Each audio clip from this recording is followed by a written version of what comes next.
Hello and welcome to another photo editing tutorial on this channel. Today I want to show you my current workflow when editing landscape photos, woodland photos. So what I want to do, I want to show you the different steps, always the before and after for each step. I won't go into the details of every setting I do. If you're interested in that, then head over to my homepage where I have a set of very in-depth tutorials, start to finish tutorials, and those focus really on the individual settings I do, while in this video here, I want to go through the workflow. As a first step, when I come back from a photo tour, I back up my photos and I'm usually left with a lot of photos for a single scene. So here as an example today, we have a woodland scene of some wild garlic, and yeah, here the sun's rising, a beautiful scene, but I don't just take one single photo. What I do is usually take multiple photos. So I do focus stacking, I wait for the sun, for example, to be in different positions. For example, if we look here, the sun has moved up here, and then if we go even to a later shot, you see the lights completely changed. The sun is now very harsh in the frame compared to one of the first photos I did here, where it was still very soft, just peeking around those trees here. So that's typical. I keep my camera in place for a while, take many photos, and first step is to decide which photos I want to use. And you already see this here. Some of the photos I have here are marked. So I use the key 8 on the keyboard to give a green marking for a photo, and 8 again removes it. So that's how I select the photos I want to use. So I go through all the photos, in this case I think 40 or 50, and select just the ones I need. And what I need is, for example, here this one, which is already marked with the green color. This was focused here to the close foreground. So you see here those very close flowers are pretty sharp, while if we go more to the background, we're losing more and more detail. Then I have a second photo here,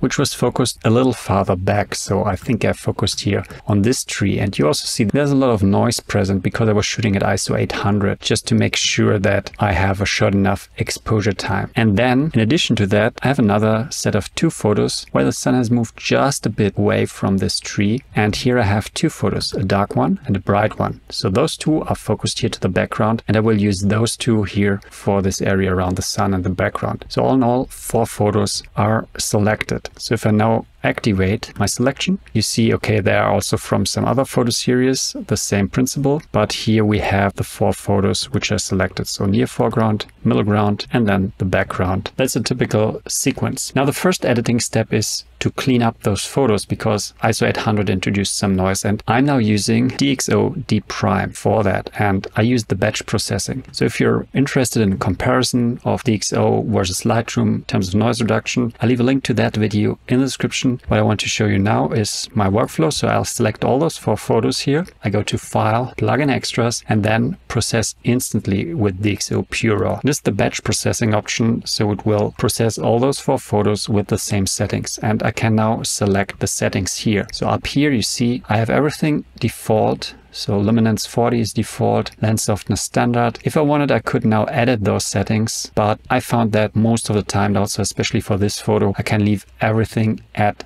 default. Next step is I just go to process now, and then I wait a while for those 4 images to be processed. So the processing for all 4 photos took a little less than 2 minutes on my system. As promised, here's a before and after. Let's zoom in and see what DXO did. And yeah, you can see that here on the left side, we have still quite some noise, which is completely removed. And what you also see that the image, especially here in those areas, got significantly more detail. And I can now continue with the next steps of my processing, which is the editing in Lightroom. So what I now did, in addition to having those images marked green, I also gave them 5 stars so I can distinguish between the originals and the ones that have been processed with DXO PureRAW. And yeah, what I now do here in Lightroom, you see here on the left side, I have a set of presets which I've created. Those presets will at some point be made available for you with a little tutorial, but for now I'm still refining those, and for this I have to just use them on many photos. So with such presets I can improve the look of the photo. For woodland photos, what I like to do,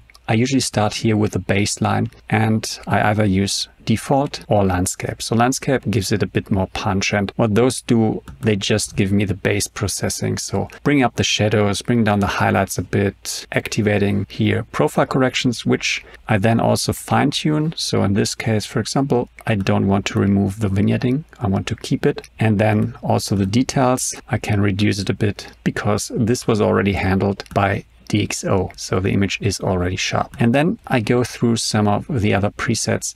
As I said, I won't go through every setting here. I will just do one additional, which is here under mood. So we have here the forest mist, and I'll select this one, which gives a little veil of mist. And then what I can do here, I can fine tune the amount. So a little less because this is looking fake, but I want to introduce a little bit of haze, and for this, especially for such a morning scene, this works perfect. What I can also do is I can refine it a bit, so basically remove it a bit more here from the foreground, just like this. So here we have now the before and after, just some dreamy atmosphere added.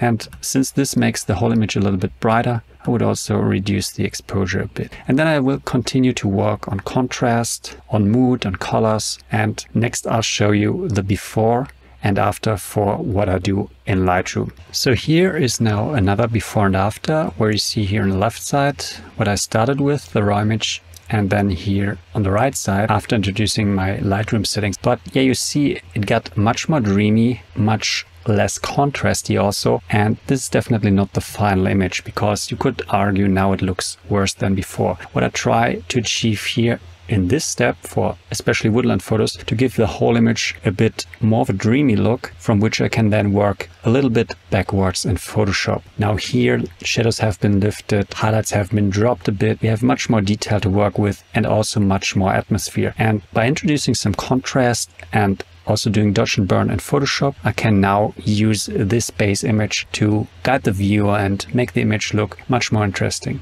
Before we do that, next step in the workflow is to synchronize the settings. So I now have applied it to one image. I would down here select all the images, and then I can go to sync, make sure to select everything, and then synchronize. And once the images are synchronized, there's one final adjustment I have to make, because remember, for the background I had two exposures, a dark one and a bright one, and the dark one will now be much too dark. And the final step in this Lightroom workflow is to equalize the exposures, which makes the blending much simpler. For this, I will bring up the exposure here of the dark image, and because this went also through DXO PureRAW, it will still look very clean. But what I can do, I can drop the highlights much more. So going with something like this here maybe, or even going a little brighter. So it will make the blend between the bright image here and the dark one much easier. And that's actually the next step. So bringing first only the two images here, the dark and the bright exposure, over to Photoshop to blend them together. And afterward, I have to temporarily go back to Lightroom and from there into Helicon Focus, which is where I do the stacking. It sounds a little more complicated than it is, so bear with me. First, next step in the workflow, exposure blending of dark and bright exposures. So for this, I select those two, I right click and I go to Edit in, Open as Layers in Photoshop. Now here in Photoshop, we see that there's not too much difference, which will make the blending very easy. So what I'm now gonna do is put a black mask on the dark exposure. And now with a white brush, let's zoom in a bit. We're just focusing here on the very bright areas, the background, and like 100%. So I won't use any luminosity masks at all, which is why I first equalized the images. I would just merge those two together, and I will use the dark exposure for most of those areas here. And that's also why it's very important to use tools like DXO to clean up the photos first, because otherwise this dark exposure, I mean, was shot at ISO 800, and then I raised the exposure by nearly 2 stops in post. We would have a lot of noise there. So let's just paint this in. And since I equalized the two exposures before, this works. There's not much difference. Now the final step to make the blend more convincing, we use a curves layer here. Holding down Alt, we marry it to this dark exposure and then we brighten it a bit. Then I'm gonna invert it and also again paint with a white brush just to make the images blend together a little better. So here's the before and after. Let's look at the mask. And you see there's mostly 100% white used for the drawing. So I flatten everything and now I just save it and head back to Lightroom. Now we're back in Lightroom and you see I saved this image as TIFF because now we want to go into Helicon Focus, which supports both a DNG and a TIFF workflow. Since we blended it in Photoshop, we can no longer use DNG. The alternative is TIFF in this case. Now I will select here the two photos I had before for the foreground and the middle ground, and here the background photo, which is the blended photo. I will not use those two here. Those three photos I'll now bring over into Helicon Focus. And I also have separate videos on Helicon Focus, which you will find in my channel. Go to Export, Helicon Focus, TIFF. Now you could do this focus stacking part also in Photoshop, either by manual masking or trying to use Photoshop's automatic stacking. But I find Helicon Focus, especially for woodland photography, works a lot better, which is why I prefer to use it. Now here in Helicon Focus, the workflow is pretty simple. I use method B with a radius of 4 and a smoothing of 4. Those values mostly work. I go to render.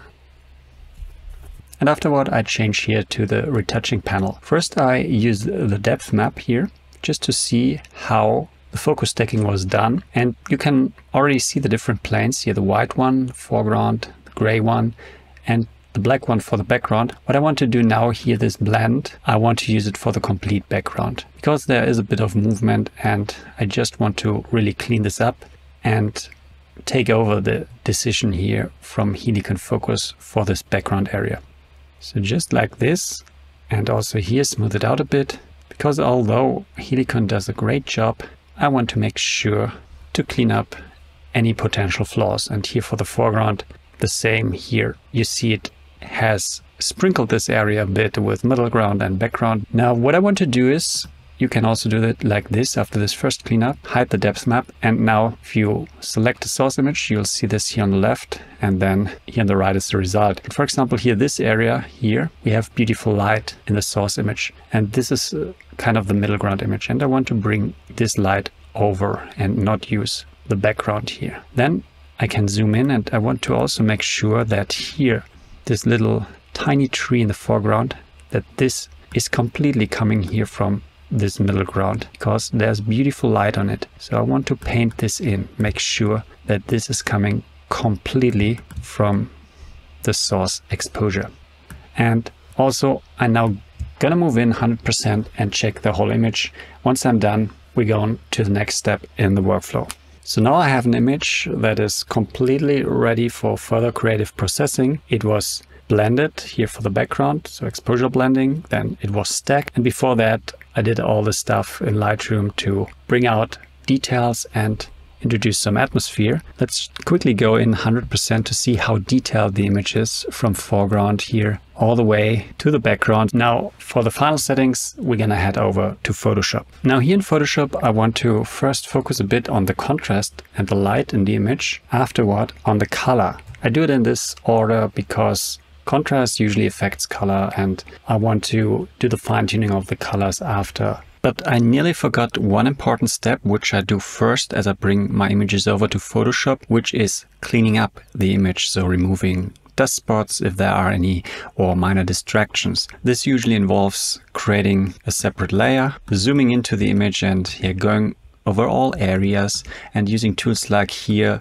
this new remove tool, or here the healing brush, or I also like to just use the clone stamp tool. So usually a combination of those three, and yeah, just going through the image and looking for distractions, which yeah, for this image there aren't really any. It's a woodland scene, it is chaotic, that's just how woodlands look, and also because it's so detailed I won't see any dust spots. But I just wanted to mention this because for many of my landscape photos where we have an open landscape with the sky above, I usually will find some dust spots in the sky and also something to remove in the background. So this is the first step in Photoshop. And now we're gonna move to the contrast adjustments. So first of all, let's bring in the curves layer and brighten up the highlights and darken the darker tones. So introducing such an S-curve introduces contrast. Now with this contrast I also again lose detail, and what I usually do is I have here an exposure warning which is similar to what I have in Lightroom, and with it I can control how dark I make areas without sacrificing shadows. I have another video on this, so just check my YouTube channel and you'll find a video on this helper layer. I also show this in my longer tutorials. So the good thing now is starting with this atmospheric image coming over from Lightroom and now introducing the contrast. Here I can do a lot of masking in Photoshop. I'm gonna invert the mask and I now will selectively introduce the contrast, so mostly in the foreground, here into the sides, a bit on this side, and then here in the middle a little less, because I still want to keep a lot of this atmosphere, so before and after. And I want to work a little bit more now on the contrast and then show you the before and after. Okay, so here is the before and the after. So I introduced a little bit of dodge and burn, some light, and now the image has a bit more punch, a bit more depth, but it still looks dreamy. So the initial atmosphere I introduced is already there, but the image now looks much more interesting, much less flat. And I like to further work on the contrast by using another plugin. So first of all, let's duplicate this layer. The plugin is also from DXO. I go to filters and here I have the Nik collection, which is still the old Nik collection. I leave a link to an article on my homepage where I also explain how you can install this old version, which is available for free. It doesn't work on every system. So if you have a Mac, for example, you'll want to buy the latest version of the Nik tools. I hope to at some point also switch to those, but for now, this old version still works very well. So I like to use the Color Efex Pro for that. And although this has a lot of tools, I just use very few, which is here the Pro contrast, and I like to use it. First also I can use it a bit to correct color cast, but as I said, I'll work on the colors later in Photoshop, so I won't do much to it here. The most important sliders are those two: correct contrast and adding dynamic contrast. But I won't go too far here for this woodland photo. And I can also protect the shadows a bit, so basically lifting it, avoiding that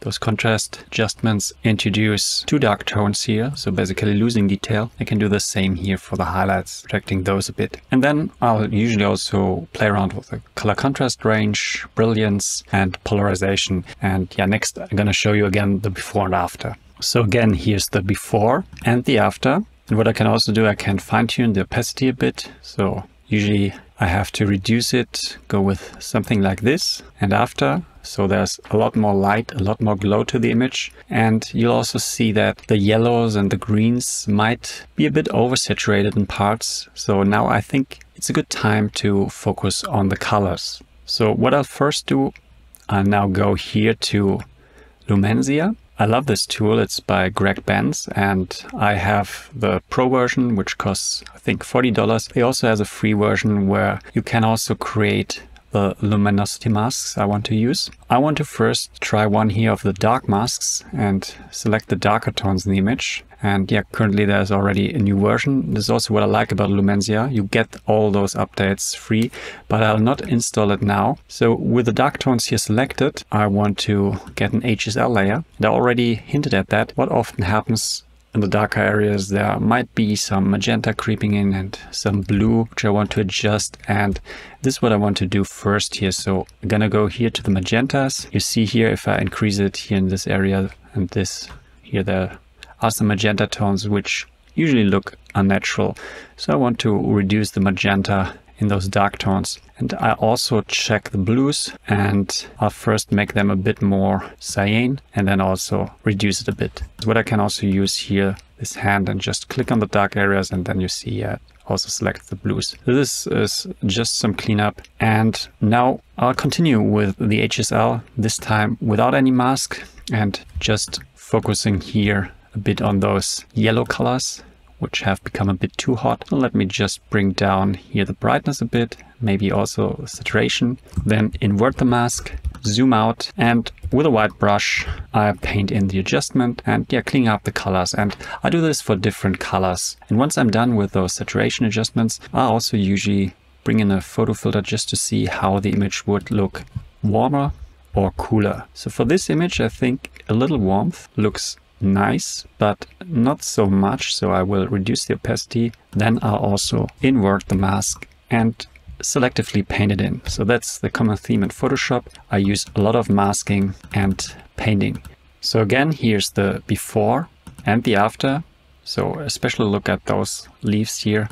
Before this was a little too saturated. Yeah, now it looks much more natural. So when I've arrived at this stage, I've already come a long way. The image is nearly finished. But yeah, as a next step, what I also like to do, I like to try some effects. So let's duplicate the layer and use another plugin, which I have, and I also have videos on this, which I'll link in the description. Go to Filter, Skylum software, and I like to play around with Luminar Neo, which has some nice filters, which I like to test on such images. So again, here in Luminar Neo, I already have some presets, or not some, I have one preset, glowing landscape, and I just want to apply this. As I said, there's a link in the description to another video where I show those settings I like to use on landscape photos. And then I'll usually edit this because those presets need some fine-tuning based on the image. So I go to the edits, and you see here there's this sun rays filter, which I have to place. So I have to place it here on the sun, and then I can basically make the sun glow a little bit more or a little less. I can introduce some rays, but not too much. So I don't want to create a fake image here. I just want to emphasize what's already there, which is the sun. We already have some rays, and I like to use Lumensia here to emphasize this a bit. And I'm gonna fine tune the settings now, and then again show you the before and the after. So again, here's the before and the after. So you see just a slight change, a minor improvement, but overall, before and after, the image now looks much more interesting. Now the final step is to prepare it for the desired output format, for example web or print. I'll leave a link to an article I have with several videos about preparation for print, and I want to show you how I prepare it for web. I use the web sharpener by Andreas Resch. Just give it a final size. I don't need to change anything. It just makes the image look awesome for the desired size. This is a free plugin which you can find on the internet. Just press play here and I get my perfectly sharpened image to be put on my homepage. Yeah, that's it for the video. I hope you liked it. I hope you liked this process. Just let me know in the comments how your process looks, what you do to your images, and leave a thumbs up and see you in the next video. Bye.